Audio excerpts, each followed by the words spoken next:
This is a show about getting spooked for fun, and neither one of the hosts are associated with the attractions discussed in any way, except for those skeletons in Devin's closet. Some topics may go from ghoulish to ghastly, so viewer discretion is advised.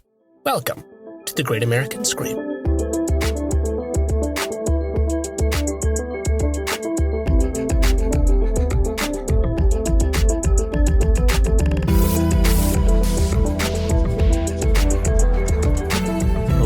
Thank you for coming to the third annual The Great American Scream Poetry Slam. I'm going to read my poem. It's called Zombie Jamboree. Back to back. Belly to belly. I don't give a damn. I done dead already. Back to back. Belly to belly. At the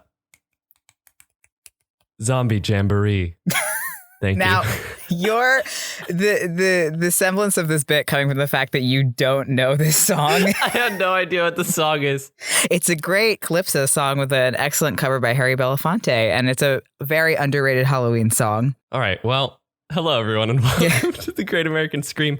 My name is Devin Wright. My name is Adam O'Connell, and now that it is in the spooky season, I've started listening to that song again. Started thinking about zombie. There's a couple things going on in my life right now. The spooky season, zombies in general, but also I've been playing a lot of the Ring Fit Adventure. I've been toning. Do zombies factor into that? No, but I when I began playing that, I realized that I have no motivation to exercise unless there's achievements involved.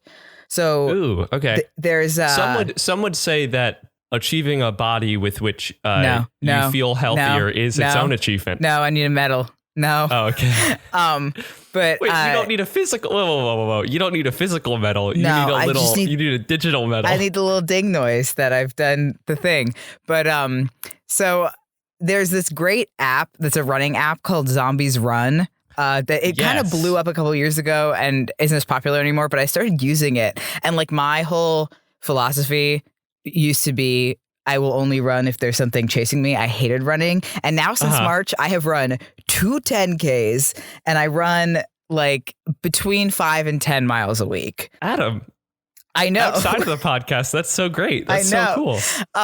But because this app, it's kind of like it's a narrative, like a story app that goes on as you run. So you have to outrun zombies chasing you. The more you run, the more parts of the story you unlock.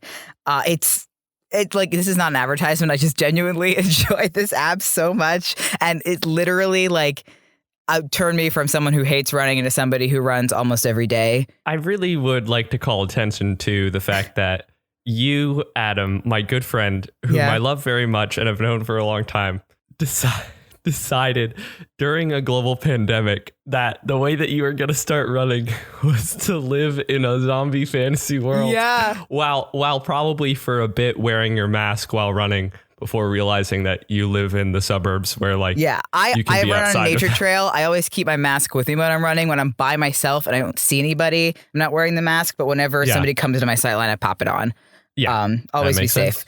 But yeah, Fauci says that he doesn't wear his mask when he goes for his morning run. So in a way, I'm cooler than Dr. Fauci. He also uses Zombie Run. Yeah, actually running through the streets of DC. But so it's funny that you bring up running to a zombies app during a global pandemic. Everybody has their own ways of coping, but I've been thinking a lot about zombies and zombie movies because, in general, apocalypse movies and movies about the world ending scare me and I don't like watching them. But zombie movies I adore, which usually are about the apocalypse of the world ending, but zombie movies have always been super attractive and super popular to Americans. Americans love zombie movies. It's one of my favorite horror subgenres, and there have been at least 55 zombie movies released since 2014. That's 9 movies a year. That's too many. Yeah. So they're still very popular, and I think I would like to explore where zombie movies come from and why Americans are so obsessed with them. Yeah, I'm totally with you. I'm excited. I would like to couch this. I don't read your outlines beforehand, so I might be chomping your bit. That's a okay. little bit, yeah, you're good. But I have some questions. Okay. So I'm pretty sure a lot of the love of zombies of Americans is the weird doomsday cultness of American culture and the like doomsday prepper genre of people that love to act as though they would be great in an apocalypse. But then, you know, a national pandemic starts and they immediately have their guns out. Yeah. But I have a question for you, not related to that, which is I love zombies. I love zombie films. Are fast zombies zombies? Do you want me to answer that, or do you want this answer to unravel as we discuss? Outside of the podcast. Okay. Pause the podcast. Do you, Adam, there's a right answer and a wrong answer. And if you get the wrong answer, you're no longer friends with Devin Wright. Are fast zombies zombies? Fast zombies are zombies. Oh, no. No, because you know where fast zombies were invented? Resident Evil. Gamer. Yeah, it was bad. Yeah, that was a bad thing they did. Okay, we're going to talk about it more. Don't worry.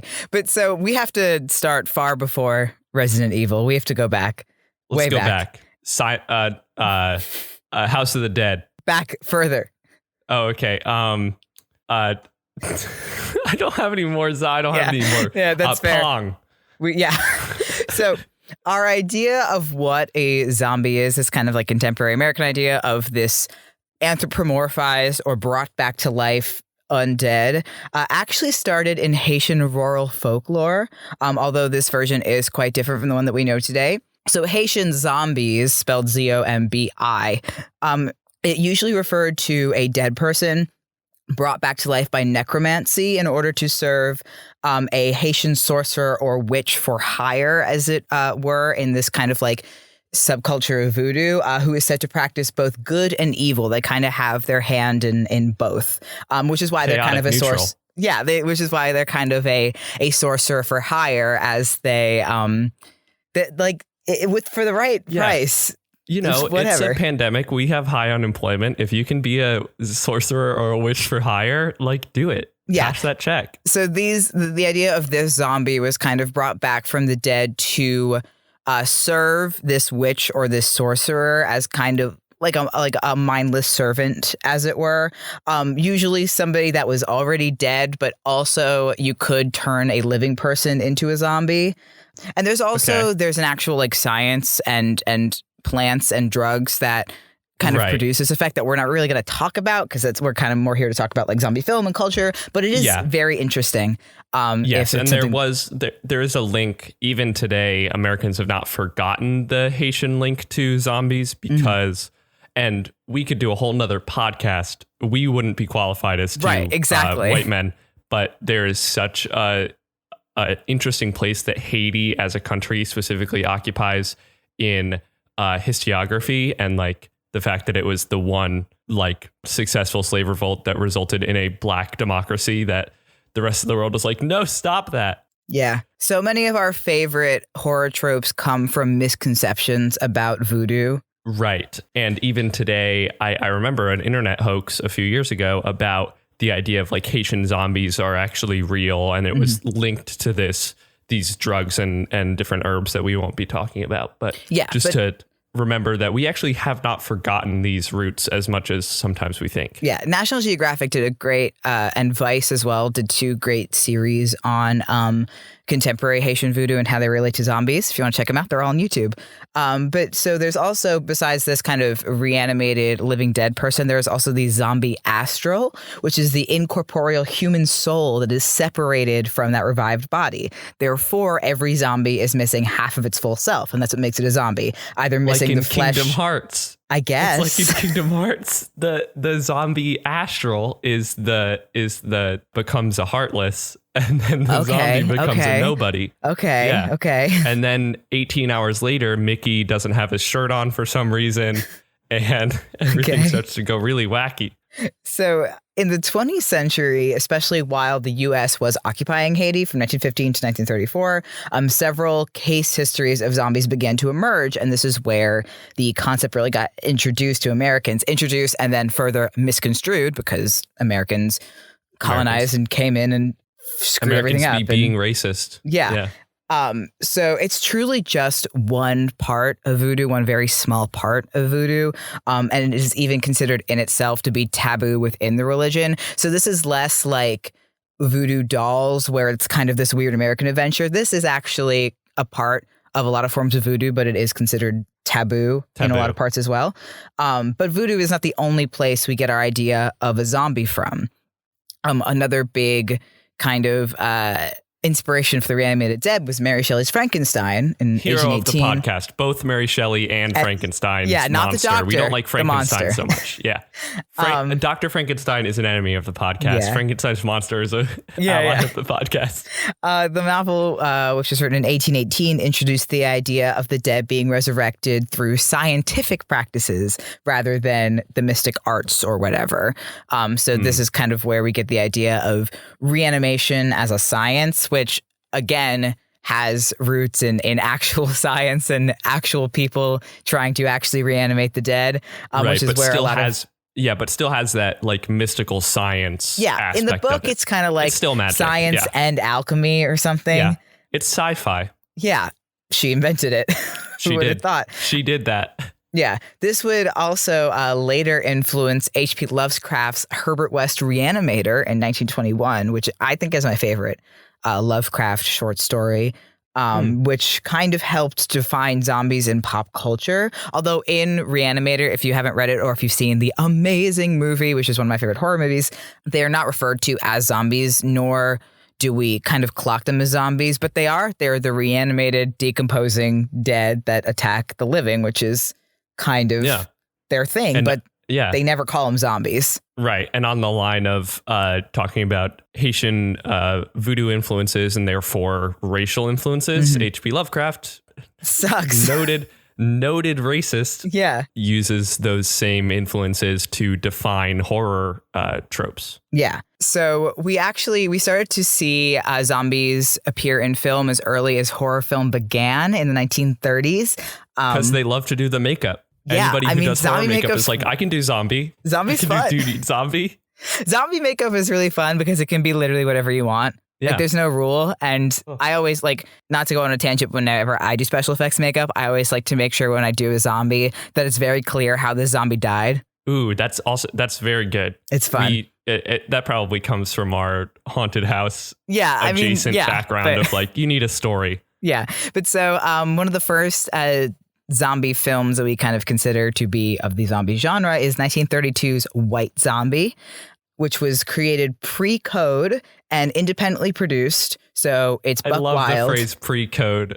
Like we all know, pre-Hays Code for anybody who hasn't listened to our amazing episode about horror film and all that. Yeah, and multiple episodes queer culture. Yeah, I mean, we talk about Hays Code all the time, but so which means since it's pre-code and independently produced, that means it's buck wild. But also, like honestly, it's not a very good movie, but it was a very early introduction of zombies into the film world. The whole thing is on YouTube, but honestly, I think we can leave this one in the past. Yeah. Like, especially because it does the same, like, voodoo is demonic / bad trope. Right. Like, we can acknowledge that White Zombie was the first zombie movie and then just leave it there. You can watch it if you want. It's all on YouTube. We can use it as a footnote and then move on. Yeah. Ezra and I, the other night, watched an episode of The Twilight Zone. Mm-hmm.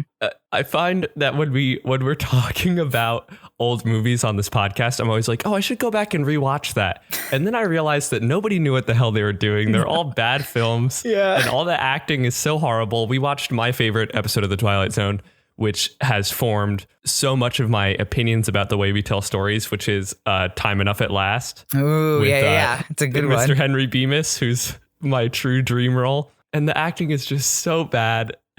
There was a Jeopardy clue the other day about the monsters who do on Maple Street, which is my favorite episode of The Twilight Zone. I watched that episode, Time Enough at Last, and the plane, with the thing on the wing. On the plane. Yeah. In 7th grade, for some reason, my teacher showed me them. We watched the monsters who do on Maple Street in middle school as well. Yeah, I don't know why, but like to me, like Time Enough at Last, to see this before I had read anything other than like happy ending kind of media, to be shown this episode of a TV show that ends very dark. Before Shakespeare, before any other tragedy, I saw Time Enough at Last and I was like, stories can just end. Yeah. It's like So good. Anyway. Yeah, but so back to White Zombie. White Zombie is about a, quote, evil voodoo master played by Bela Lugosi who turns a woman into a zombie. She's described as being neither alive nor dead, so more akin to the idea of a voodoo zombie than the reanimated dead that we know today. As zombies kind of started out, like I said, being transformed from an alive person to a zombie as opposed to a dead person. Right. Yes. Yeah. So when we talk about zombies, like in these early times, it is not this person has died. Okay, resurrect them. It's kind of like a hypnosis sort of eternal servitude. They can't think for themselves or control their own whatever. Kind of, which definitely still exists today when we talk about but we somebody don't really think of them becoming as a mindless zombies. zombie. Right. Yeah, that's true. But in the film genre, we don't think of that as zombies. We call it like hypnosis or mind control or whatever. Right. Zombie is used as a synonym for another word that's used as the main word. Yeah, exactly. Which we can talk about as kind of like mindless slave is used. Mindless zombie are used synonymously. Bum, bum, bum, bum, everything is political and related to race. When we get to 1943, we also have I Walked with a Zombie, which is similar in concept. We start to deviate from this when we get to 1959. One of the greatest movies ever produced, Plan 9 from Outer Space, directed by the iconic Ed Wood. They are referred to as ghouls in this movie. Now, if you haven't seen Plan 9 from Outer Space, either add First it of to all, your... band name. Band name called it. Plan 9 from Outer Space. Add it to your spooky season watch list, or just stop the podcast right now and go watch it. We'll be here. We'll be here. The whole thing is on YouTube. You can watch the whole thing. Plan 9 from Outer Space is about aliens trying to stop humans from creating a doomsday weapon that could destroy the universe. So they implement Plan 9, which resurrects the dead in order to terrorize human beings into listening to them. It's actually the first time that Palpatine has ever shown up in a piece of media, and he goes, execute Plan 9. Yeah. It also, quote, stars Bela Lugosi, even though he died before they started filming. They use B-roll footage of him from other movies or other stuff that he shot for Ed Wood and just splice it in. He is a zombie. Meta narrative. Yeah. Art imitates life, imitates art. Oh my God. It's the worst movie ever made. Please watch it, or at least watch the trailer. The trailer's so good. I want a documentary about Plan 9 from Outer Space, but it's just a bunch of people not involved with Plan 9 from Outer Space, but that are obsessed with it. And we just make a documentary of them talking about everything they know about it. You know? Who's going to nut up and make a remake? I have it's you. I have all the time in the world for any piece of media that has ghouls as an unironic implementation. And also, the leading lady is billed as Vampira. Like they say, like starring this actor and also Vampira.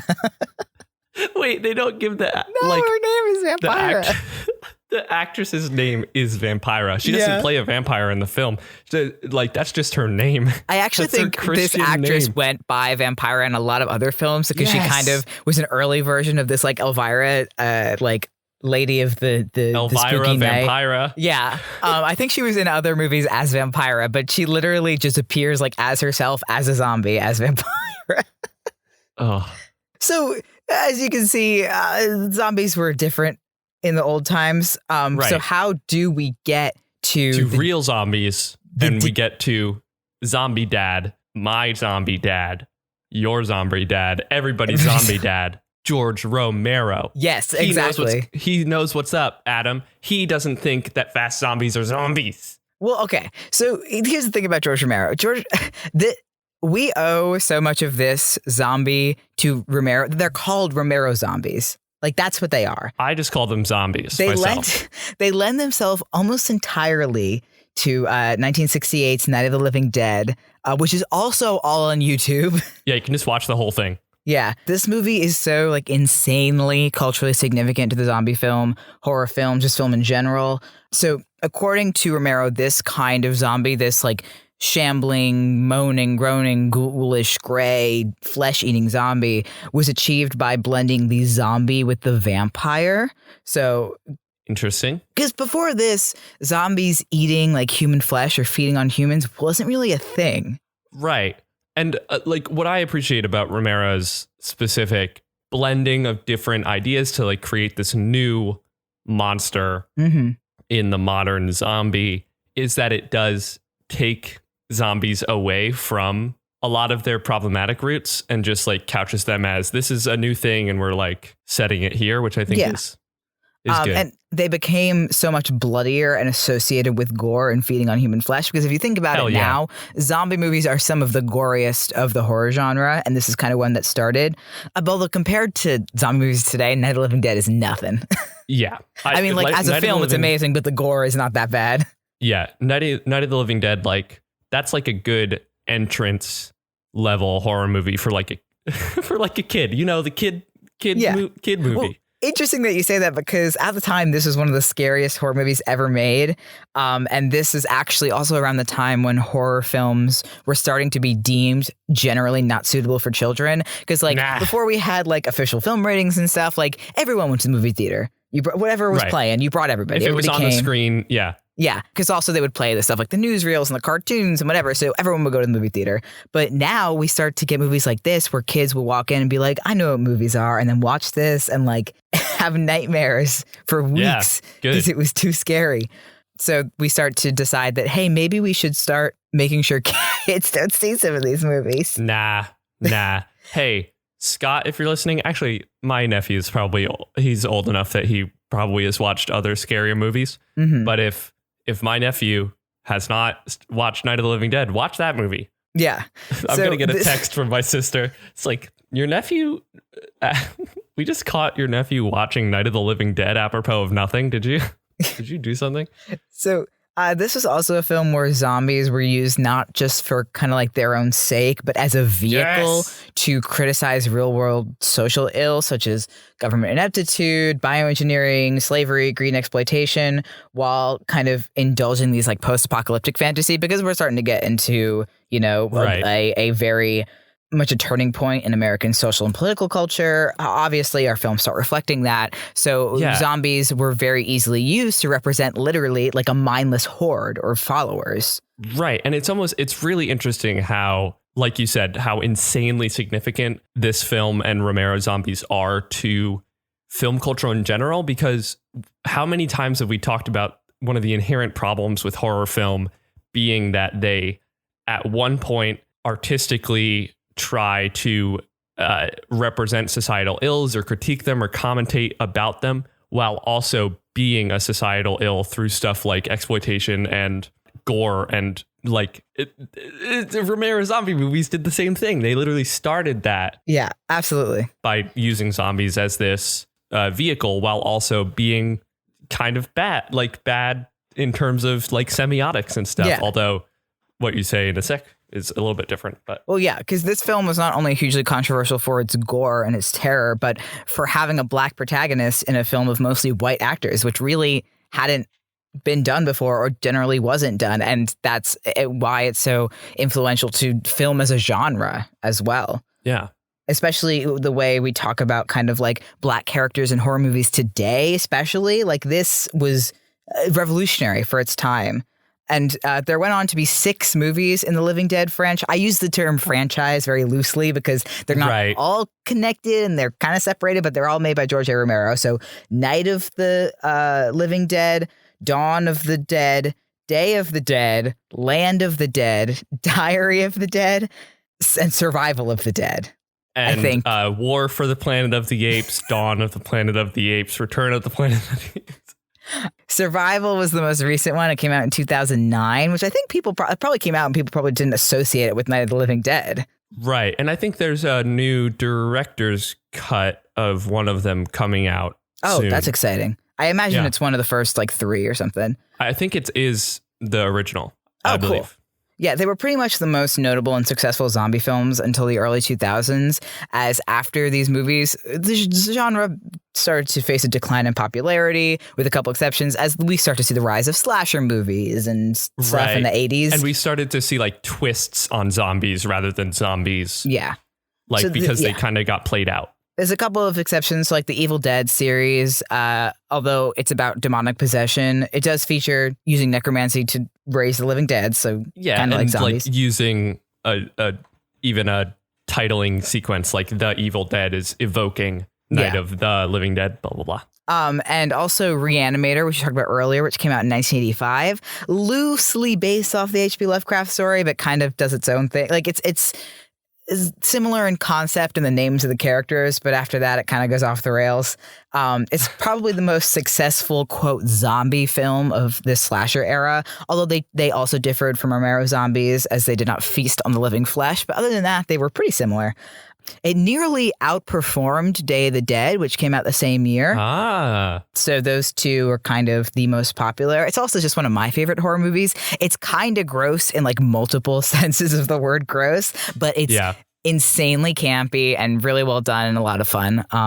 So give it a watch if you're interested, but it is quite gory and a little gross. So we already recommended Terrifier, so we've already set the bar for gore so high. Yeah. So zombies also kind of had a revival in Japanese horror in the late 90s, especially in video games, thanks to the release of the first Resident Evil game in 1996. It would inspire other games like Versus, Wild Zero, and Junk, which I've never heard of any of those. I just put them in the outline. Wild Zero is pretty good. The other two, meh. Okay, yeah. So Resident Evil kind of launched a revival in Japanese horror specifically, which Japanese horror tends to have an influence on late 90s, early 2000s American horror, because we start to see remakes of movies like The Ring and The Grudge and stuff. Yeah. The Japanese version, always better, but... always, literally Hollywood always, gives it its 100%. best shot anyway. Yeah. So because zombies were now the villains of video games, we start to see this like action zombie that we see a lot of today compared to more of the hulking zombies we see in Romero films. Let's get into it. I'm putting on my gloves. So the original Resident Evil, the reason why when we talk about it today, it succeeded so much as a horror video game was because it wasn't just because of its use of zombies, but also because of its use of specific video game things that could enhance horror, things like the selective control being taken away from the character in like the way the doors opened and stuff and the way the camera was placed. But in terms of zombies, when designing the actual like villains, antagonists of the game being these zombies, they actually were pretty traditional George Romero zombies for Resident Evil 1, 2, and arguably 3. Then Resident Evil 4, which is considered the first not pure horror Resident Evil game. Resident Evil 4 is an action game, which happens to star zombies. So what they did was, because it was an action game in which the player was very powerful and from the start really, and had tons of guns and all these different tools to dispatch zombies, slow, meandering hordes of zombies are not as scary. So they sped them up. In my opinion, that is not a zombie, because I think what zombies achieve in terms of horror is they are at one, an individual threat and also a group threat, but they are tireless. Okay. That is what it is to get into really weird ideas of zombies that I have. So the reasons that like humans could exist as hunters when we like started was because we could, like a gazelle could like run away from us like really fast for a little bit. But eventually, if we just walk after things, they will tire out and we can kill them.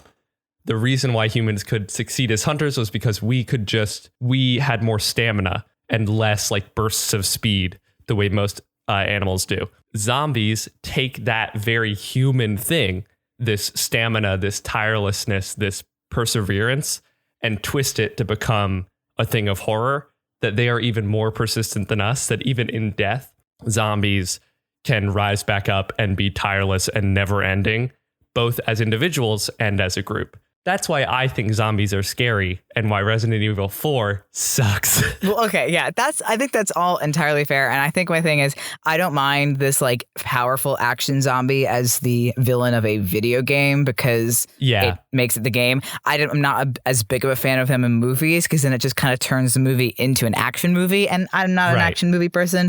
So I think different zombies for different strokes for different folks. Different zombies for different. Yeah, I couldn't either. People. Like, and to me, I don't have a problem with fast zombies. I just think they're different. They're like fully different creatures. Okay. Because also, like, what is the narrative explanation for why they are able to act superhuman when they are just humans? Yeah. See, when they're reanimated humans, which I think the narrative justification in certain places is good. Like, I think in like Left 4 Dead, which is a very good fast zombie media franchise, like they have reasons because it's like a virus that was like engineered and stuff. So then you have reasons. But when it's just like World War Z and it's like, in the movie, they just like pile up and can like like climb the West Wall in Jerusalem. It's a crazy scene in that movie. Yeah. But it's interesting that you say that because when we start to get at like kind of modern zombies with zombies being the result of a virus, it's more kind of a modern invention. That's an easy way for a creator, an author, a writer, a director to kind of mold zombies in the way that they want because they can go, the virus makes them X, Y, and Z, so they can do this. Right. What I've heard as a justification is that mostly like the reason that they are able to do this is because since they're dead, they don't have the signals telling them their legs are tired or the inhibitors, and it makes them more animalistic and they're and like you say, feral. Yeah. Like, I really like that. But I think a lot of the times horror properties use zombies as shorthand for whatever kind of creature they were trying to create. And so like just call them something else or like say, oh, yeah, they're zombies. But a lot of the times they don't make that extra leap to be like, yeah, they're just like the zombies of old Romero films. But because this virus was XYZ, this stuff happened. Okay. I just think a lot of the times they don't do enough work. You know? Well, so with kind of the modern action zombie, we get movies like 28 Days Later in 2002. We also get Shaun of the Dead, which is more of the shambling zombie than the actual zombie. Yeah, and so good. Yeah, zombies get faster and smarter, running instead of shambling. We get stuff like Zombieland in 2009, which has action zombies, but I love that movie. I really like Zombieland. This is what I mean. If obviously a property can rise above the fact that they have fast zombies, but if you have fast zombies, you're starting at a low point, which means that the stuff that I like that have fast zombies probably real good. Really Shaun good. of the Dead is great, even though there's not a lot of fast zombies in there. We also get World War Z in 2013, which is based off of the book, which I believe to this day it's not based off the book. If we can just say it's not. I haven't read the book. I've only seen the movie. The book is. Hey, this is Devin's book corner. Okay, go ahead. Read World War Z. It is one of the greatest, horror, I guess, horror adjacent books ever. It is not. It is literally all told after the zombies have like gone away. That's cool. And it is a journalist traveling the world interviewing people. Oh, that's cool. About like the world of zombies. It is. I think I didn't read the book because I assumed it was just the movie. It is nothing like the movie. The movie is not an adaptation. It just has the name. I believe, though, it's still the highest grossing zombie movie of all time. Yep. We also get The Walking Dead in 2013, which is so insanely popular. Had several years at Halloween Horror Nights dedicated to it. This is Adam's TV corner. I really wanted to like The Walking Dead, but then I found, like, when I started watching it, I found that it was like more about like the interpersonal drama and not the zombies. And I was there for the zombies. I can't get into this. There's not enough zombies. No. Also, towards the end of like the aughts, we start to get the idea of this sympathetic humanized zombie, which I think is kind of the next step up from the action zombie. It's just giving them personalities. We even get just people again. Yeah. See, we've been humanizing monsters since the Universal Classic Monsters, so it's natural that eventually we would do that to zombies. It just took a while because zombies are yucky. So movies like Warm Bodies in 2013, and then shows like iZombie and In the Flesh, which In the Flesh I had to, because I was like, I can't remember the name of the gay zombie show. And I Googled zombie show and it was In the Flesh. So they portray zombies as semi-functioning members of society with the capacity to think and feel, as opposed to like mindless hosts for a virus or whatever. And that's kind of the most recent shift we've seen in zombie film and media. Yeah, it's an evolution of using zombies as a stand-in for some kind of societal ill, and it creates zombieism as like a condition, like a thing that humanity, again, this idea of like the individual threat of one zombie versus the existential threat of all zombies, that this evolution of making it so an individual human / zombie can overcome zombieism the same way that most zombie films are about how humanity as a whole can overcome all of zombies. Yeah. And I think that gets into kind of our original thesis question is, why do Americans love zombies so much? So zombies in fiction have always been tied to times of turbulence or turmoil in the United States, politically and culturally. And socially. And in the 60s with Night of the Living Dead, it warned of the dangers of conformity. And then we kind of see a cultural revolution and counterculture emerging from this. And they're an extremely easy villain to project onto. They have no personality traits, no alignments that Americans, we can call them whatever we want. We can project onto them whatever we want. And that's why I think they kind of saw another surge in popularity in post 9/11 America, because we can say they're whatever enemies we want. And the idea of a zombie apocalypse in fiction is so popular because we as humans know how vulnerable civilization is to the unexpected. Right. LOL. Yeah. Lol. I think, like you said, the way that we can project any kind of enemy or ill onto zombies is both why it's been so popular and also why it can be emblematic of this problem in horror of being both a interesting social commentary while also being problematic in its pure existence and semiotics, the kind of existence on screen of something like this, because it is not a good thing that zombies had such a big buy-in after 9/11, because this mindless, unthinking followers became a stand-in for extremist Islam. That is not like a good thing. No, it's not.